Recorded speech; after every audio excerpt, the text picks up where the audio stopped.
because it is scary, but nothing is ever that easy. Any of the big decisions we make, we weigh the pros and cons and we go forward. But Rick, you said something about your house is always that wise investment. And I'm going to say something here. Like, people talk about the crash in the 1980s, late mid 80s, Right. Yeah, and I what think it was like happened. 89 or something it crashed, but Yeah, yeah. and brought it down. But here's something. What they paid for those, if the people that bought that house before that crash in 1980, that's 40 years ago. Yep. Okay. Less than 40 years ago, 30 something years ago. So if they bought their house in that time frame and Hmm. they've held on to it before the crash, the highest price before the crash is Hmm. nothing in comparison to the value of that home Oh, today yeah. in It, 2020. it did take a while to recover, but I mean, even if you sold your house shortly after the crash, You, as long as you bought into the market again, yeah, because you were maybe you fine. had to move to a different city or something Yeah. like that.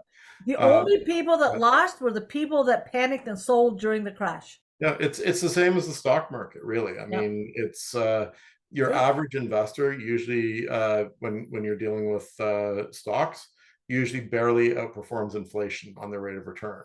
Yeah. And that's because they do the wrong things. They buy high. They're like, "Ooh, look at Nortel. My neighbor just made, $50,000 on Nortel stock. Let me get on. I want a piece of that action, right?" Yeah. And Yeah. so they buy high, and then of course, as soon as the market starts going down, they panic and sell, and Yeah. then they put their money into GICs or something like that, which is, when you look at real rates of return, you're actually losing money when you put money into GIC. But yeah, if you stay in the market, that's key. I don't think it matters what asset class is. Your biggest friend is not trying to time the market. Your biggest friend is time in Riding the the market. market. It's riding Yes. it. It's staying put And and holding on. exactly. And as Yeah. I said, for if you're living in the property, if it's a principal residence, then you also have to consider, the factors of, no taxes, at least currently. I mean, who knows the future? The government could decide that they want to start taxing principal residences. But I think that would be political suicide, but you never know. But Yeah. Yeah. We've anyways, seen them make some not so bright decisions, haven't we? for sure. But Um, at the end of the day, it's like you've got to live somewhere. So if you're yes, you not do. And you're rents are paying really a crazy. mortgage, yeah. So So pay your mortgage instead of your landlord's mortgage.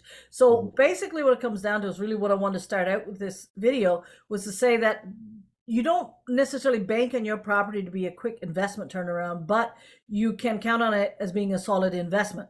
So for all of the people that were determined to buy a house one year, sell it the next, buy one year, sell it the next, some of them got hurt along the way 6 months ago or so, 6 to 10 months ago, because then they blame us for not getting them the money they needed. They blame us when the appraiser comes in at a lower value, but they were taking a risk of making money, and it worked for a while. For a while, you buy a property, and next year you sell it, make some good money. In fact, it was so hyped up that you could buy it now and turn around and sell it in 2 and 3 months, and you'd make a tidy profit. Yeah, yeah, the So markets were going crazy, but it simply wasn't sustainable to keep going up it at is that not rate. sustainable in any way.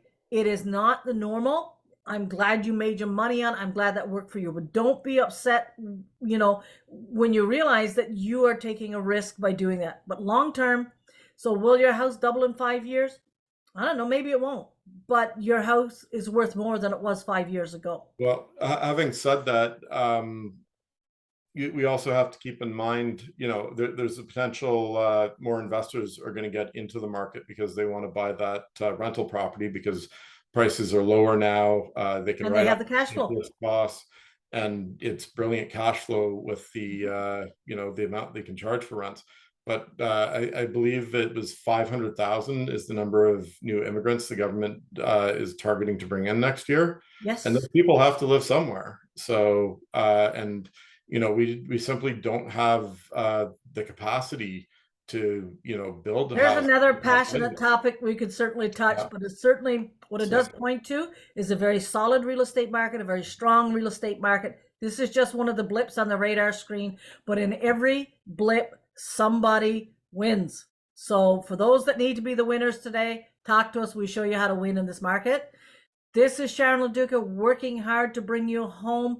We're going to come back and I'm going to introduce to you some of the, because Rick is talking about some things there and you're kind of wondering where's it coming from. I want to introduce to you some of the skill sets that Rick brings to our transactions, our clients from a money perspective. Thanks, Uh, Sharon. Thank you, Rick. I was just going to say one more